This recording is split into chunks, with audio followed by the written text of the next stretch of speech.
This is Adam Stringer, Sports Coaching Assignment 1, Part 2. The current time is 6 minutes past 5. The next coach I will be going on to is the individual athletes coach called Jessica Ennis. Her coach will have different roles and responsibilities due to she's an individual athlete. The 4 roles and responsibilities I've chosen is a trainer, a role model, a friend, an educator, knowledge, professional conduct, equal opportunities, and legal obligations. Due to her being a singles athlete, the trainer will have much more time to spend with just her, training her to give her the best possible chance that she has of being successful in her sport. So he can give her more one-to-one tutoring and harnessing of her skills, which will make her all over effective athlete. The second role is being a role model. How he will act will rub off on her, so she will often take a lot of his qualities forward, as you tend to pick up on people's qualities that you spend a lot of time around, and you will start portraying them yourself. Being a friend, because being a singles competitor can be quite lonely, and just having someone there to help you through, that will be another one of his roles. Also an educator. He will have to help her and teach her different skills, techniques of how she could possibly advance her game a little bit further, to maybe help her win golds, set new world records, set personal bests, and just anything really, just to push her game just that slight bit forward. And you'll see it at every event that she will compete in. He will be there watching to analyse her performance as well, to see where she can improve, where she's doing well at, what she needs to do to just push her game that little bit further. His responsibilities he will need to know the knowledge of her sport, as she competes in the pentathlon, which is 7 different events.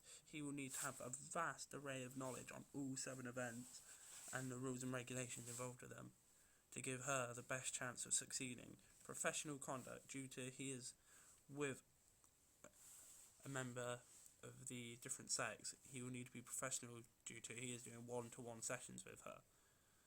So he will need to keep it strictly professional.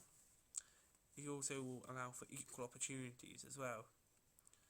So for instance, he will allow her the same training as he may allow a boy. For instance, there is the equal opportunities there for all of them, and also his legal obligations as the coach. He will follow that to the word, which is also a valid and key responsibility for any coach at any level, is to fulfill their legal obligations as a coach. The qualities and characteristics that make a successful coach, that I think, is understanding the physical needs of the player, knowledge of the rules and laws of the game, and understanding the mental needs. I've chosen needs because a manager will need to understand the physical needs of their players and what the players are being put through. Managers that are especially good at this are managers that have played before they become a manager. So for instance, Ole Gunnar Solskjaer, he will know what pre-season is like and how it affects the body. They will need to know knowledge of the rules and laws of the game, due to they're sending their players out there, and to give them the best possible chance of winning, he will need to tell them correct tactics and plays that are within rules and regulations and laws of the sport. If he sends them out there and they're constantly breaking the rules, they're not going to get anywhere within the sport, and they will often be fined for it. And also understanding the mental needs. If you're a singles competitor, then you'll often feel very lonely and you've got no one to fall back upon. So just being there to support them. This also works for a team as well, because mental needs, you may not feel like a valid part of the team because you're in the background. Where if the coach understands that, then he may be able to help you with that and push you forward a bit. I've chosen these over any of the others because it really impacts the players as well as a manager. The characteristics I've chosen are approachable, committed, and patient.